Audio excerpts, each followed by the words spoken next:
C'est parti. Bonjour à tous, bienvenue dans ce premier webinaire 2023 de FiAdvisor.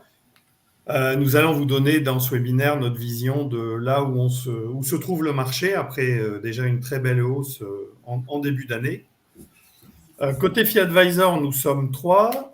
Emmanuel Robert, qui est Bonsoir. l'organisateur de ce webinaire et le responsable de la clientèle investisseur privé. Lionel Pélissère et moi-même, Christophe Scalab, qui sommes Bonsoir. les deux cofondateurs de FiAdvisor. Pour les gens qui nous rejoindraient pour la première fois, c'est déjà notre 4e webinaire. Je vais vous dire rapidement 3 mots sur FiAdvisor. C'est une société qu'on a créée en 2016. On est basé à Paris, dans le 8e, et nos principaux clients sont des sociétés de gestion, des banques privées, des grands assureurs. Depuis la création de la société, notamment au moment du Covid, on a eu pas mal de demandes d'investisseurs privés, ce qui nous a donc décidé à développer une application spécifique sur laquelle Emmanuel avait largement travaillé, avec une ergonomie plus adaptée, mais bien sûr sur les mêmes signaux d'achat et de vente qu'on trouve au même moment dans les deux applications. Notre approche de l'investissement en 3-4 notions. D'une part, donc nous, on a une approche qui est momentum du marché, c'est-à-dire qu'on cherche à identifier des tendances qui sont établies pour profiter en fait de cette tendance. Ça veut dire aussi qu'on n'achète pas au plus bas, qu'on ne vend pas au plus haut, mais on essaie de profiter de la bonne partie de la courbe de l'évolution d'un titre. Un autre point, c'est la diversification. On n'a pas du tout une approche casino de la bourse où en fait on miserait tout sur 2-3 titres avec donc le risque de faire une très mauvaise année ou une très bonne année. Donc on plaide toujours pour des approches diversifiées, tant en nombre de titres, mais aussi qu'en secteurs dans lesquels être investi, parce que si on est investi dans un seul secteur, finalement on court à nouveau un peu le même risque. Nous avons aussi une approche qui est moyen terme, donc c'est-à-dire que nos signaux, les signaux de l'application, ce sont plutôt des signaux qui durent plusieurs mois. En moyenne, c'est 8 mois pour un rendement, donc une performance des titres en général de 14% environ. Et l'intérêt aussi de notre approche, c'est comme on utilise des programmes, des algorithmes, ça nous permet de passer en revue toutes les nuits l'ensemble des titres que nous couvrons, c'est-à-dire 2500 actions et ETF qu'on passe en revue chaque nuit, et donc sur lesquels chaque matin potentiellement, donc on peut avoir des signaux d'achat ou de vente. Donc ça permet d'avoir une approche assez systématique des marchés. Juste un point technique, si vous avez des questions à poser au cours du webinaire, n'hésitez pas, vous avez un onglet pour ça. On essaiera de vous y répondre soit en cours de route, soit à la fin du webinaire. Donc, n'hésitez pas à poser vos questions. Lionel, à toi pour la partie analyse de marché, donc en sachant qu'on va passer un peu en revue les marchés et voir aussi à travers l'application, ce qu'on identifie, notamment secteur faible, secteur fort, et passer également en revue quelques titres sur lesquels vous nous avez posé des questions. À toi, Lionel. Ouais, bonsoir à tous. Alors, c'est vrai que, comme vous avez pu le constater sur le titre du webinaire, finalement, au cours de ces 4 derniers webinaires, on est passé de plus en plus positif sur les marchés. C'est plutôt une bonne chose. Et on est aujourd'hui sur dans un contexte assez paradoxal, parce que le sentiment de marché est très baissier, en fait, finalement. Beaucoup d'investisseurs sont en position d'attente.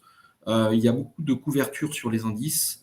Et il y a la situation du marché est extrêmement débattue parce que la courbe des taux d'intérêt, notamment, indique plutôt une récession, même si historiquement, cette courbe des taux est difficilement comparable parce que cette fois, on a une inflation qui est forte, donc il y aura un effet prix qui va venir compenser, bien entendu, en partie les problèmes de demande.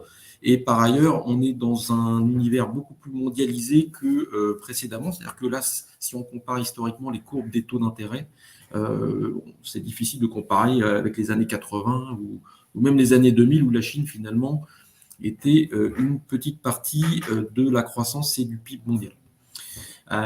Alors, là où c'est également paradoxal, c'est qu'on se situe dans une situation inverse de l'année dernière à la même époque. Donc là, l'indice le plus fort, c'est le Nasdaq, qui gagne presque 10% depuis le début de l'année, un peu moins de 10%, devant le stock 600 et nettement devant les indices Dow Jones ou SP500. Donc, qu'est-ce que cela signifie ? On a d'abord effectivement eu en 2022 une très forte correction des valeurs technologiques. Les 10 plus grandes valeurs technologiques ont baissé de 46% en moyenne au cours de l'année 2022. Il y avait bien sûr un problème de valorisation des multiples qui étaient trop élevés et en même temps des rendements d'obligations d'État qui montaient fort, ce qui pèse sur les multiples en général des valeurs de croissance. Et on a eu cet ajustement assez violent des valorisations et des multiples en 2022. Bon, par ailleurs, on a aussi un certain essoufflement en fait des investissements. On a une demande un petit peu moins robuste pour un certain nombre d'infrastructures. Et ça se révèle et ça se voit également dans les publications. Cependant, on a pas mal de catalyseurs haussiers qui sont en train d'apparaître aussi à court terme en fait pour ces valeurs. La première chose, c'est que on voit que la Fed est en train d'arriver finalement au bout de son cycle de hausse des taux d'intérêt. Donc, maintenant, la question, c'est de savoir s'ils vont encore augmenter les taux de 2 ou 3 fois 25 points de base. Le consensus est écrasant en faveur d'un relèvement de seulement 25 points de base le 1er février. Et ensuite, il y en aura peut-être un, voire deux, mais toute la question tourne autour de ça. Ça veut dire qu'on arrive au bout en fait, de ce cycle de hausse des taux. Ça, c'est très bon pour les marchés parce que ça veut dire que l'impact sur la récession ne sera pas aussi fort que si on montait les taux à 7 ou 8%. Par ailleurs, il faut voir que la hausse des taux a commencé quand ceux-ci étaient à 0 aux États-Unis et pas comme d'habitude quand ils sont à 3 ou 4%, parce que c'était quand même une exception qui était liée à la grande crise financière où il y avait eu du quantitative easing et des taux d'intérêt négatifs. Et donc, en fait, le point de départ était quand même un petit peu nettement plus bas. Et donc, ça aura aussi un impact. L'autre point qui est intéressant, c'est les résultats qui sont en train d'arriver. Donc, on entend beaucoup aujourd'hui d'analyses de divers brokers ou banques parler d'une récession importante des profits, donc des BPA en 2023. Or, pour l'instant, ce qu'on est en train de voir, c'est que ce n'est pas pour maintenant, en fait. C'est-à-dire que on a vu les résultats des grandes entreprises, de certaines grandes entreprises, ASML déjà publié, donc LVMH vient de publier ce soir aussi. Il y a eu Microsoft, Tesla hier soir. On voit bien qu'on est en train d'ajuster le consensus 2023 à la baisse, mais on n'est pas en train de parler de décroissance des BPA. On est toujours dans un registre de croissance relativement élevé pour un certain nombre d'acteurs. Donc, on n'est pas du tout, pour l'instant, dans un registre de récession des profits. Par ailleurs, si on reste concentré sur le Nasdaq, on est à 22 fois les bénéfices en cours avant qu'ils soient révisés. Or, en moyenne, c'est plutôt entre 25 et 30 fois. Donc, finalement, la valorisation de ces valeurs est devenue plutôt assez attractive. Mais évidemment, il y a encore des incertitudes sur quels seront ces profits en 2023. Il y a des catalyseurs haussiers aussi pour ces valeurs, que sont la baisse forte du dollar, puisqu'on est presque à 1,10 sur le dollar. Le dollar a fortement baissé. Donc ça, c'est une bonne chose pour les valeurs en fait, qui exportent, donc les grandes valeurs industrielles américaines, les grandes valeurs technologiques américaines qui ont subi l'impact du dollar en 2022 et qui vont bénéficier en 2023 d'une baisse du dollar. C'est également une bonne chose pour le système financier parce que les pays émergents qui ont justement des problèmes parfois de dette ou de financement ont souffert beaucoup de la forte hausse du dollar et donc ça détend le système financier, ça détend les pays émergents d'avoir un dollar en fait qui s'ajuste à la baisse. L'autre point qui est très positif, c'est la reprise potentielle chinoise à partir du deuxième trimestre 2023. Donc, la Chine, qui a été dans du stop and go pendant toute l'année 2022 et qui a connu des problèmes très aigus avec la dernière vague de Covid et des fermetures d'usines, etc., va maintenant réouvrir durablement à partir du mois de février, puisque là, effectivement, visiblement, le pic est passé et la réouverture se poursuit. Donc ça va être une très bonne chose pour les marchés, et en particulier les valeurs cycliques européennes qui vont bénéficier de la relance chinoise. Il y aura sûrement des plans de relance monétaire, budgétaire du gouvernement chinois, et ça va profiter à l'économie chinoise. Donc tout ça mis bout à bout, c'est-à-dire qu'on va avoir un effet négatif des taux d'intérêt, un effet positif pour les sociétés américaines du dollar, un effet positif pour les valeurs européennes de la réouverture chinoise, sans parler du fait qu'on a les prix du gaz qui s'effondrent en Europe et aux États-Unis. Donc tout ça, c'est plutôt déflationniste. La très bonne nouvelle qui s'accentue depuis plusieurs mois, c'est la baisse de l'inflation qui va se poursuivre, puisque effectivement on partait d'assez haut à 9% aux États-Unis au mois de juin. On a fait le pic au mois de juin, on a fait le pic au mois de novembre-décembre en Europe, et là on est sur une décrue assez forte. Donc vis-à-vis des marchés, il y a plusieurs séquences. La première séquence, à court terme, c'est les marchés, en fait, se posent la question de savoir si effectivement il faut reprendre l'appétit pour le risque ou pas. Ce qu'on constate aujourd'hui, nous, dans nos indicateurs, c'est qu'il y a une nette reprise de l'appétit pour le risque. Et elle est justifiée par le fait qu'à court terme, il n'y a pas de problème de profit, l'inflation va continuer de baisser, et il y a tout un tas de facteurs qui vont venir peut-être amortir ou retarder le ralentissement économique. Donc il y a une fenêtre de tir positive sur les marchés dans les prochaines semaines, surtout que les résultats finalement sont plutôt assez rassurants, c'est-à-dire qu'ils sont pas nettement supérieurs aux attentes, mais en tout cas il n'y a pas de catastrophe. Alors qu'est-ce qu'on voit dans notre système? On voit des choses qui nous confortent plutôt dans cette optique. Alors, si on regarde finalement donc, nos indicateurs, le premier indicateur que vous connaissez peut-être, c'est le Market Pressure Index, l'indicateur de pression de marché, qui construit autour de la volatilité des marchés, qui indique une phase favorable au marché, en général, quand le régime de volatilité est assez bas et quand les actifs, quand je parle des différents actifs, c'est obligations, matières premières et actions, se comportent de manière cohérente. Donc là, typiquement, on est sur un MPI inférieur à 50, ça veut dire que la volatilité est faible, qu'il y a effectivement une séquence cohérente dans le comportement des différentes classes d'actifs, et c'est plutôt une indication de marché haussier. L'autre indicateur qu'on va regarder, c'est la participation. Donc, la participation, je vais peut-être... Il faut que tu ailles sur l'onglet tableau de bord. Le premier à gauche. D'accord, hop. Voilà. Donc, l'onglet tableau de bord, on voit que le spread momentum est à 36 pour les États-Unis et 34 pour l'Europe. Alors, qu'est-ce que ça veut dire? Ça veut dire tout simplement que si on regarde la différence entre le nombre de valeurs qui composent le SP500, donc l'indice phare américain, et le stock 600, entre les valeurs qui sont baissières d'un côté et haussières de l'autre, on a un écart de 36. C'est de 36%. Donc, en fait, on a une énorme majorité de titres à l'achat par rapport à nous, c'est notre système de suivi de tendance sur le SP500 et 34 pour le stock 600. Donc, c'est pareil d'un point de vue de la participation. Pourquoi est-ce que quand on regarde les courbes du stock 600, on voit qu'on est plutôt haussier depuis un certain temps? Ce n'est pas encore le cas sur le SP500. C'est uniquement la raison, c'est les pondérations des big tech, les Apple, les Amazon, les Microsoft, les Nvidia, etc., qui étaient en retrait. Mais ça, c'est en train de changer parce qu'on voit que finalement, c'est le résultat, c'est la conséquence, c'est le Nasdaq qui prend 10% depuis le début de l'année, c'est qu'on est en train de revenir sur ces valeurs petit à petit et que donc, on est en train d'enclencher un retournement haussier sur le SP500. Mais finalement, si on met toutes choses égales par ailleurs, le SP500, si on met une équipondération des 500 valeurs du SP500, on serait exactement au même niveau que le stock 600. Donc, pour nous, le SP500, il est déjà, le sous-jacent de l'indice est déjà nettement haussier. Donc ça, c'est quelque chose de très favorable.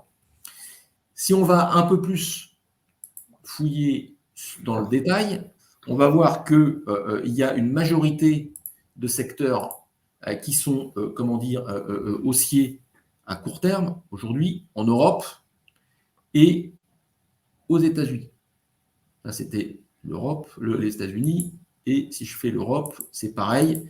Donc, ces pourcentages, Christophe va revenir dessus après dans le détail, ça montre le nombre de titres qui sont positifs en fait, à court terme et à moyen terme au sein d'un secteur.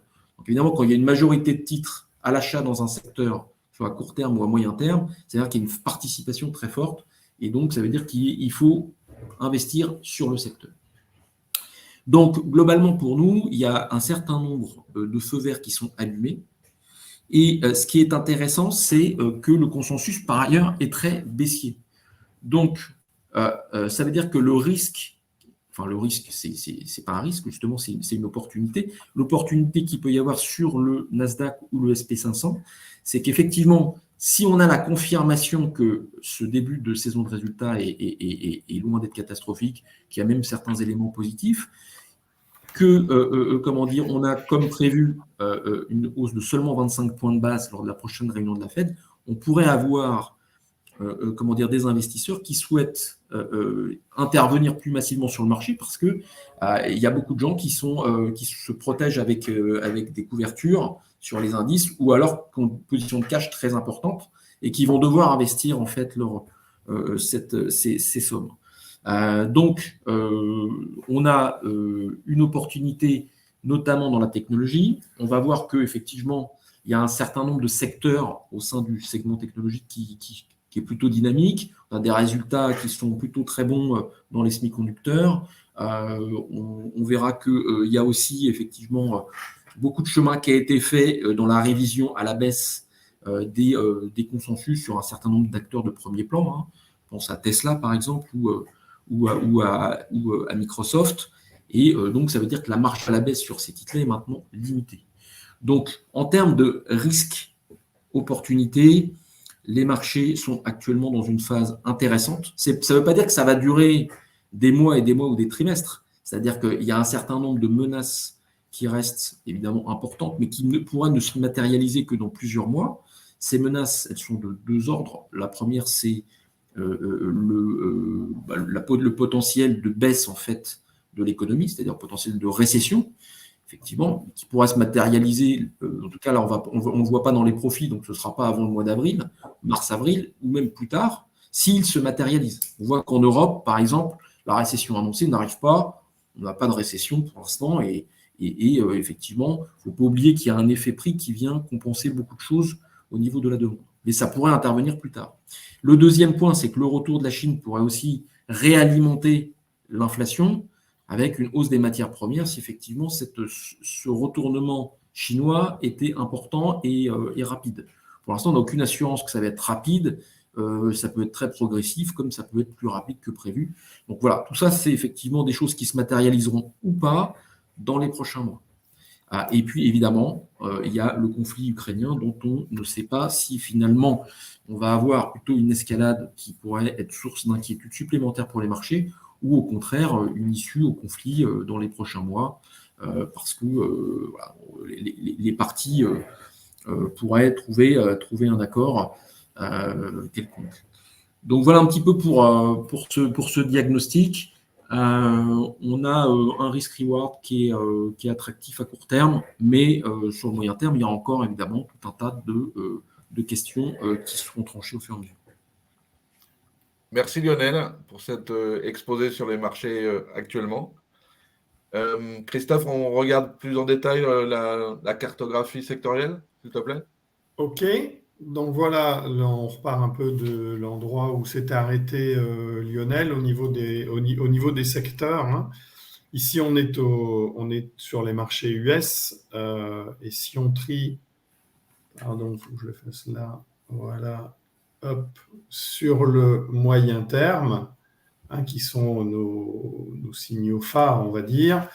Vous commencez d'abord par voir qu'on a de très nombreux secteurs maintenant qui sont majoritairement à l'achat. Donc ça, c'est une première information importante. Ce qui est intéressant aussi, c'est de voir d'ailleurs que tout n'a pas changé, c'est-à-dire que vous avez ici l'historique, il y a 4 semaines, il y a 1 semaine et aujourd'hui. On avait déjà, en particulier aux États-Unis, des secteurs qui étaient forts et qui ont pour certains plutôt confirmer cette force, notamment les services pétroliers, l'énergie, On a eu une force assez importante des biens d'équipement. On voit par exemple ici qu'on est, on est par contre en ralentissement à court terme.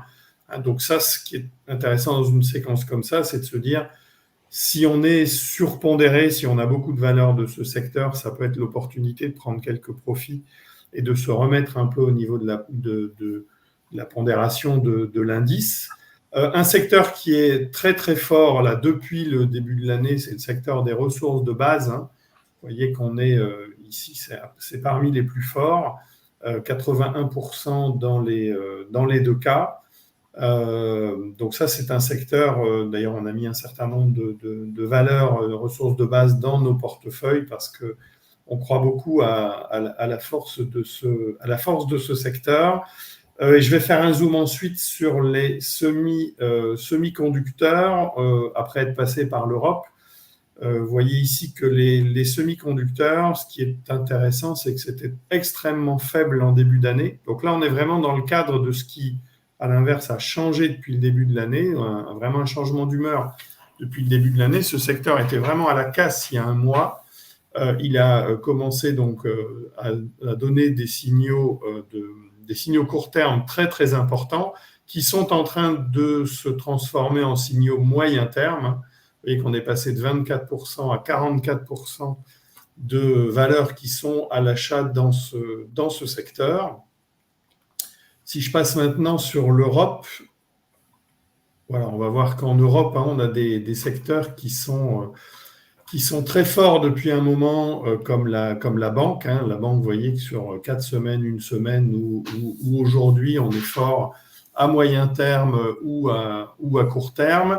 L'aéronautique défense qui reste forte. Le luxe qui est très fort depuis un bon moment. Vous voyez qu'on était déjà à 50% de signaux moyen terme il y a 4 semaines. Ce sera intéressant de voir. Là, on est dans le cas inverse, c'est-à-dire quand ça fait longtemps qu'un secteur est fort. Là, on a des publications. LVMH a publié ce soir, on verra demain matin comment c'est accueilli.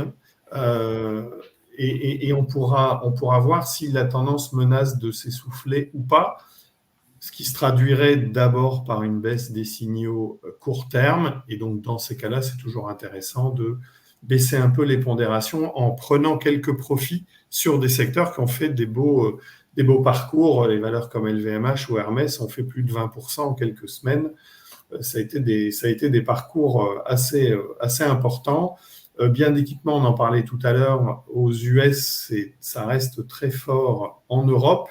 Et vous voyez ici que les semi-conducteurs qui étaient dans la même situation que les US, les semi-conducteurs Europe, donc dans la même situation que les US en tout début d'année, très très faibles, ont d'abord donné un signal court terme avec une progression du signal moyen, enfin de la part des sociétés en signal moyen terme. Et on vient juste là de passer à 50% de sociétés maintenant qui sont à l'achat dans ce secteur, notamment à l'occasion de très belles publications comme celle de ST Micro qu'on a eu donc ce matin.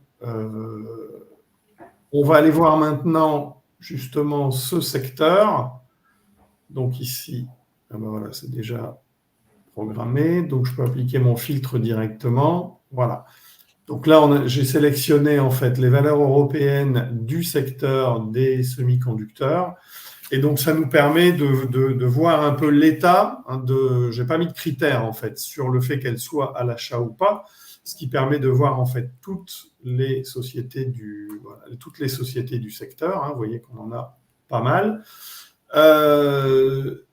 dont certaines qui sont à l'achat. Vous voyez ici, on en parlait à l'instant, ST Micro, donc qui est à l'achat depuis donc ce matin. À l'occasion juste avant d'ailleurs sa publication, ASM International qui est passé à l'achat tout récemment, le 23 janvier, ASML Holding et BE Semiconducteurs. Bon, voilà des sociétés qui sont vraiment intéressantes à suivre et qui sont d'ores et déjà à l'achat, contrairement par exemple, c'est là où on voit qu'on peut faire le tri dans les secteurs. Vous voyez que Soitec, à l'inverse, qui a également publié sur son activité, est seulement en fin de vente forte, c'est-à-dire ça n'est plus en tendance négative, mais elle est encore loin de revenir à l'achat. Restez micro, on va zoomer dessus. Ça faisait partie des sociétés sur lesquelles vous nous aviez posé des questions. Ça permet de voir un peu une fiche valeur en fait dans l'application. Bon, le secteur, on en a parlé. Le secteur, il est en pleine accélération. Vous voyez donc on a un signal moyen terme depuis ce matin. On avait déjà un signal court terme qui annonçait que possiblement la valeur allait passer en signal d'achat moyen terme. Bon, mais c'est toujours mieux de ne pas anticiper. On voit qu'on a de très bons momentum. Le momentum à court terme est très fort. Le momentum à moyen terme est fort, puisqu'au-dessus de 50%, mais pas encore au maximum. Et on voit également que c'est une société qui a historiquement un très bon comportement boursier. Vous savez qu'on a, pour ceux qui nous connaissent, un score comportemental donc qui traduit un peu l'histoire boursière du titre sur les 5 dernières années, et un très bon score comportemental, ça veut dire un titre qui a surperformé son marché sur les 5 dernières années et qui a plutôt eu des corrections, donc des replis inférieurs à ceux de son indice de référence, donc en l'occurrence là le Stoxx 600. Donc on est sur une valeur sur laquelle on peut envisager de miser plutôt à moyen long terme. Bon, ce qu'on a mis à regarder aussi, c'est la capitalisation boursière, parce qu'on aura l'occasion d'y revenir, mais on est toujours plus prudent sur les petites capitalisations. Là, on est sur un titre qui fait quand même 35 milliards d'euros, donc qui est une capitalisation élevée. Donc, on est très positif sur ce titre. Ok. Après, oui. On va basculer sur les titres que nous ont demandé les participants. Oui. Est-ce qu'on commence par Téléperformance ? Alors, donc Téléperformance, donc là, c'est une autre histoire. Voilà. D'ailleurs, ça va me donner l'occasion de vous montrer plus bas les courbes qu'on peut voir donc, dans l'application. Donc, on voit que voilà, ça a été historiquement une belle valeur de croissance quand on dézoome et qu'on regarde ça sur 5 ans. D'ailleurs, ça nous a permis de proposer des trades, un trade ici qui a été très, très intéressant. Mais depuis, la valeur a connu, on va rezoomer, bon, elle a baissé d'abord comme l'ensemble du marché, puis elle a connu un accident l'année dernière avec, notamment en Amérique du Sud, des sujets de pratiques managériales, des sujets de gestion de contenu, on va dire polémique, sur laquelle la société a été obligée de faire machine arrière, et on voit que ça a brutalement affecté son cours et qu'elle a malgré tout pas beaucoup de mal à s'en remettre. On est reparti en progression, mais on reste encore à des niveaux qui sont faibles. On a un signal d'achat, mais à court terme seulement depuis fin d'année, mais qui n'est toujours pas confirmé par un signal d'achat moyen terme. On voit d'ailleurs que les momentum restent faibles, on est en dessous de 50%. Et donc, même si c'est un titre qui a eu un bon comportement et qui garde sur 5 ans un comportement qui est supérieur à celui de son indice de référence, nous, aujourd'hui, on préfère ne pas revenir sur le titre avant d'avoir confirmation de la reprise d'une tendance moyen terme. D'accord, donc en conclusion, on la met en surveillance, mais pour le moment, on ne rentre pas sur le titre. Voilà. Ok. On passe sur une plus petite valeur, Genfit. Je crois, Lionel, c'est toi qui veux parler. Alors, Genfit, donc, c'est une société de biotechnologie française. On peut voir que c'est un secteur qui est plutôt mal orienté pour le coup, 33% de titres bien orientés à court terme, 7% seulement à moyen terme. Alors, simplement, il faut quand même comprendre que les sociétés de biotechnologie européennes et surtout françaises, elles n'ont pas la taille critique. Il y a très peu de belles histoires en fait de biotechnologie. C'est souvent un très bon moyen de faire des moins-values, parce que finalement, c'est des titres qui peuvent être très volatiles, donc ça peut attirer par la volatilité, mais ça se finit très souvent très mal. Il y a très peu de belles histoires de biotechnologie françaises notamment qui se sont bien passées. Il y a eu plutôt beaucoup d'accidents. Et autant les biotechnologies peuvent être très intéressants comme en tant que secteur, avec beaucoup d'acteurs qui ont la taille critique aux États-Unis. Il y a des très grosses sociétés de biotechnologie, hein, les Regeneron, Vertex, Amgen, Gilead, etc. Déjà des très grosses sociétés, ou même des sociétés plus petites et très bien orientées. En Europe, c'est compliqué. Il y a une valeur qui s'appelle Argenx, qui est plutôt effectivement la belle valeur du secteur, une valeur belge. Mais en France, c'est plutôt très compliqué et très dangereux. Alors, Genfit n'échappe pas à la règle. Donc, c'est un titre qui est en fin de vente forte. Donc, ça veut dire que bon, il arrête de baisser pour le moment. Mais on n'est pas pour autant à l'achat. Donc, on voit bien que c'est un titre qui, depuis un an, ne fait pas grand-chose. Qui, depuis 2 ans, ne fait pas grand-chose. Et puis, depuis 5 ans, c'est une catastrophe parce qu'elle était à 25 et elle a divisé par 10.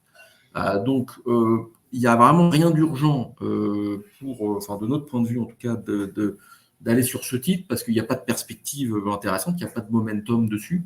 C'est un secteur compliqué, c'est une petite capitalisation boursière, 189 millions, ça veut dire que globalement, il n'y a aucun espoir de développement intéressant à moyen terme sur cette valeur en fait. Donc, ça peut être une valeur de trading à très court terme, mais nous, ce n'est pas notre spécialité.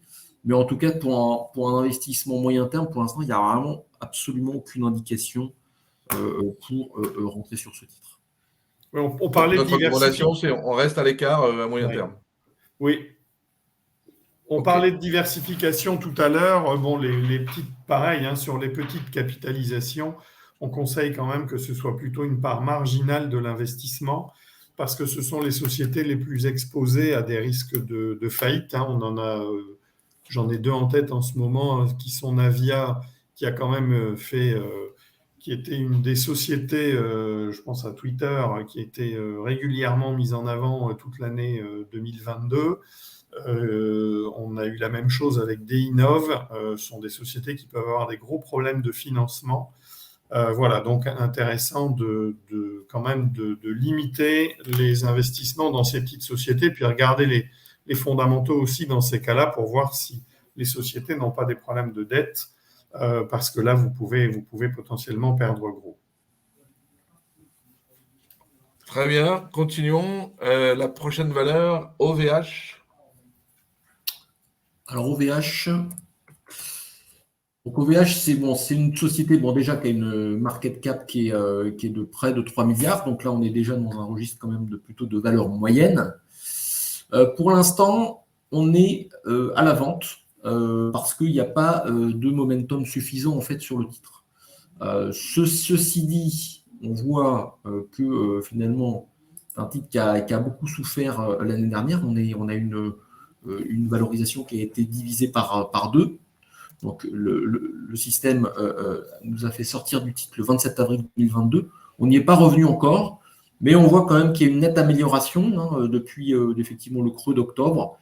Et OVH, ça reste une société intéressante. Toute la question, c'est de savoir si le fait que ce soit l'unique acteur français peut être suffisant pour des grands groupes industriels ou pour les administrations en face des offres que peuvent proposer les Amazon, Microsoft ou Alphabet.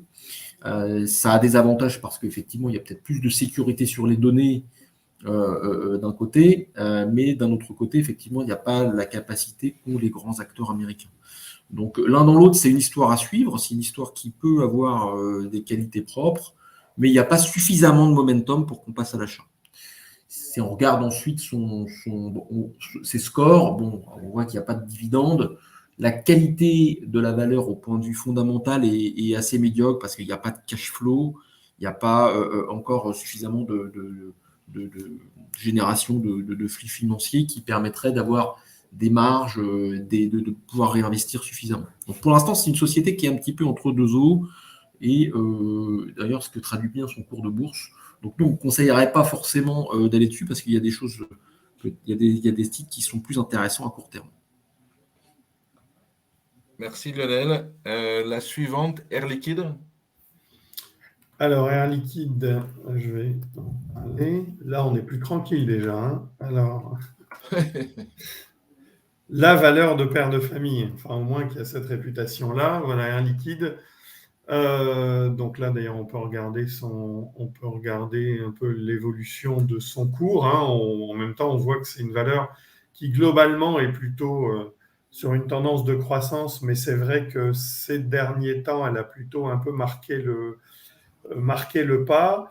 Ça reste malgré tout une société qui a, au sens de Fee Advisor, un bon score comportemental, boursier, c'est-à-dire qu'elle a plutôt réussi malgré tout à faire mieux que son indice de référence, même s'il a été mieux classé que ça autrefois. On est repassé à l'achat donc récemment, hein, le 13, vous voyez on a souvent un peu cette même séquence. On a eu un signal court terme dès le 6 janvier, et puis le 13 janvier, ça a été confirmé par un signal moyen terme. Bon, c'est une grosse capitalisation, hein, c'est une valeur référence quand même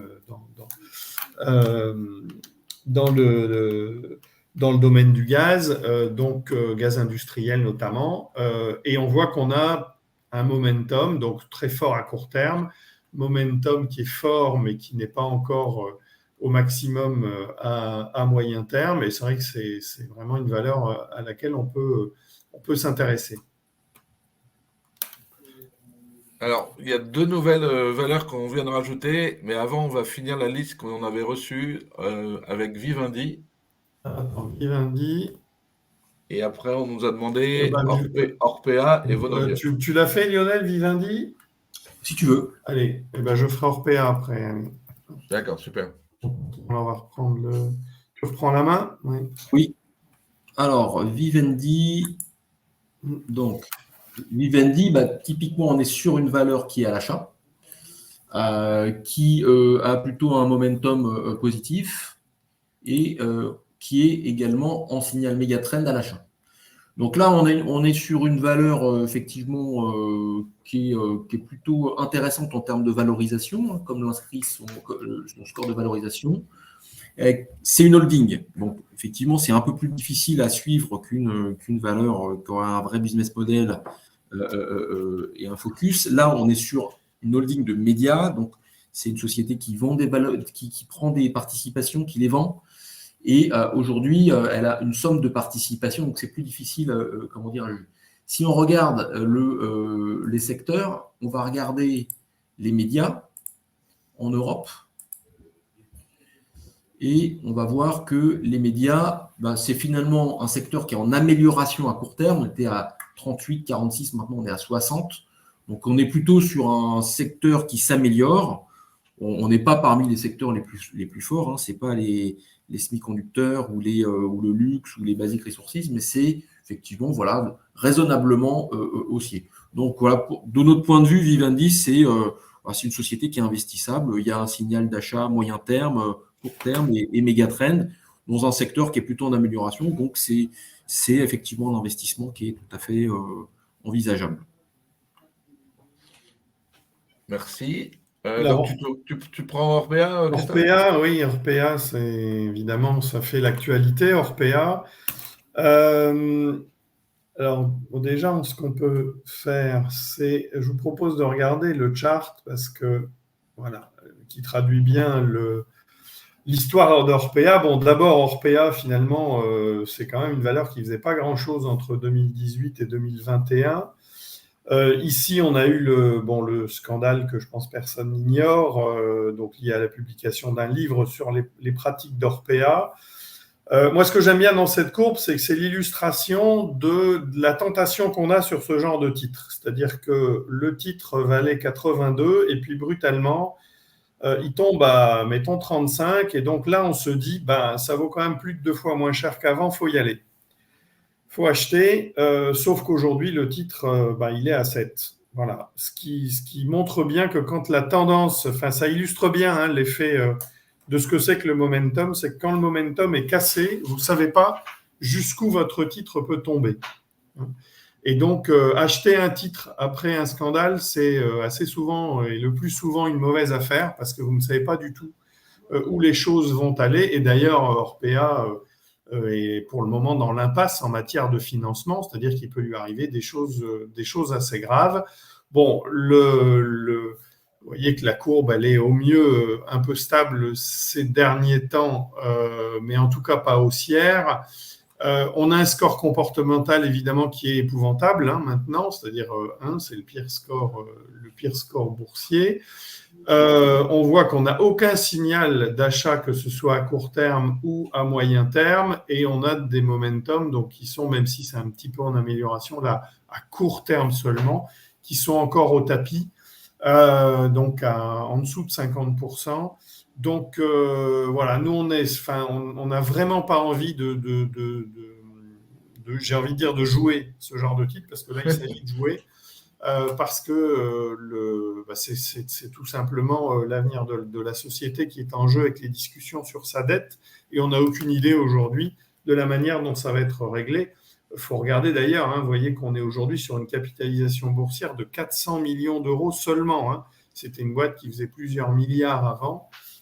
Et donc on est sur une valeur qui est vraiment à haut risque. Donc, ils ne rentrent pas du tout dans notre stratégie, nous, d'investissement. C'est-à-dire que nous, on va chercher une boîte qui est en tendance haussière, plutôt avec un bon comportement quand on peut. Donc là, c'est tout le contraire. Donc, on n'y va clairement pas. Donc, ça rejoint le côté loterie qu'il faut éviter, dont tu parlais tout à l'heure. Voilà. Je rajouterais juste un dernier point, c'est que si tu peux descendre un peu sur le chart, s'il te plaît.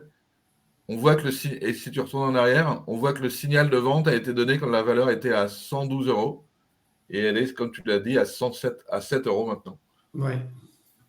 Donc, le signal de notre plateforme a évité une énorme perte pour tous ceux qui ont suivi la recommandation de la plateforme. On termine par Vonovia, s'il te plaît, ou Christophe ou Lionel. Allez, je vais la prendre. OK. Donc, Vonovia, donc, c'est une valeur d'immobilier allemand. L'immobilier, donc Europe, il est à 55% à court terme. Donc, on voit bien qu'il y a un petit mouvement de court terme, puisqu'il y a une majorité de titres qui sont à l'achat à court terme. Par contre, à moyen terme, il n'y a aucun momentum. Donc, on est quand même dans un registre de rebond avec un secteur quand même plutôt faible au vu du nombre de titres qui sont à l'achat. Alors, hop, Vonovia. Alors, à court terme, donc effectivement, on a la confirmation de ce qu'on a vu sur le secteur. On est à l'achat à court terme. À moyen terme, on est sur une fin de vente forte, donc il n'y a pas suffisamment de momentum pour qu'on revienne à l'achat dessus. Et il ne faut pas oublier non plus que Vonovia, donc, en tant que valeur foncière allemande, est complètement corrélée au taux long allemand, c'est-à-dire qu'au rendement obligataire allemand à 10 ans. Bon, le rendement obligataire à 10 ans, il est autour de 2%. Il a un peu baissé récemment avec la baisse de l'inflation, mais pour l'instant, il n'y a rien qui nous indique que les taux vont baisser durablement, ni en Europe, ni aux États-Unis. Ils ont déjà un peu baissé. Donc, comme c'est une valeur de taux, que le sujet de l'inflation n'est pas encore complètement terminé, que la BCE est en train plutôt de monter ses taux courts, et que donc les anticipations d'inflation, même si elles baissent, restent encore conséquentes, pas forcément encore le meilleur moment pour jouer ce secteur. Donc, prudence sur ce secteur. Il y a une amélioration, mais ce n'est pas suffisant pour investir sur Vonovia et d'ailleurs sur le secteur. Donc, pour le moment, on reste à l'écart. Pour le moment, on peut la mettre en surveillance parce qu'il y a quand même quelque chose qui se passe à court terme, mais ce n'est pas suffisant. Super. Tiens, je m'aperçois que j'ai oublié de vous parler tout à l'heure dans les semi-conducteurs d'une valeur dont on s'était dit que ça valait le coup de vous en parler. C'est Infineon, qui n'est pas encore à l'achat. Donc, on est dans les semi-conducteurs. C'est une société qui est très, très présente dans le secteur automobile, en fait, semi-conducteur. Elle a déjà donné un signal d'achat court terme. Elle n'a pas encore donné de signal d'achat moyen terme, donc c'est un peu tôt. Néanmoins, on voit que la valeur est plutôt bien orientée et qu'elle a déjà des momentum qui sont assez élevés. Donc, ça peut être intéressant de surveiller un signal d'achat sur ce titre, signal qui pourrait, si la hausse des marchés se poursuit, intervenir dans les quelques jours. Parfait, on a fait le tour de toutes les valeurs qu'on nous avait demandées. Est-ce que tu peux nous faire une conclusion, Lionel, pour clôturer ce webinaire, s'il te plaît? Oui. Donc, en conclusion, en fait, on est dans une période où une partie en fait des craintes à court terme peut disparaître pour un temps, c'est-à-dire qu'effectivement les résultats du T4 étaient très attendus. On a déjà eu des grandes sociétés qui ont publié des résultats qui sont plutôt rassurants, même s'il y a eu des révisions auparavant de perspectives 2023, donc Microsoft, LVMH, ASML, Tesla. On va se retrouver dans une semaine avec finalement une grande partie des risques à court terme et donc un peu plus de visibilité quand Amazon, Apple et la Fed auront finalement publié leur donc la Fed, la hausse de taux probablement de 25 points de base et le discours qui va avec, et Amazon et Apple, donc le 2 février, le résultat. Donc après ça, on va avoir effectivement une fenêtre de tir pour que les indices américains, notamment, qui étaient en retard, rattrapent une partie de ce retard. Donc il y a une espèce de fenêtre d'opportunité qui va s'ouvrir, d'autant plus qu'il y a beaucoup d'investisseurs qui sont encore à l'écart des marchés et qui vont devoir, d'une manière ou d'une autre, soit arrêter de se couvrir, soit réinvestir donc une partie de leur fonds. Donc voilà, donc c'est plutôt un message d'optimisme à court terme, tout en se disant que évidemment il y a des risques sur le moyen terme qui ne sont pas encore complètement qui n'ont pas disparu. Très bien. Merci pour cette conclusion assez claire. Je pense qu'on va clôturer le webinaire de ce mois-ci maintenant, à moins qu'on ait d'autres questions, je n'en vois pas. Si vous avez des questions, n'hésitez pas à nous envoyer par email vos commentaires et suggestions pour la fois prochaine. Et on se retrouve normalement vers la mi-février, donc je crois que le prochain sera le 16 février à 18h aussi. Merci encore à tous pour votre participation. Bonne soirée. Merci à tous et bonne soirée. À bientôt. Au revoir. Bonne soirée. Au revoir. Au revoir.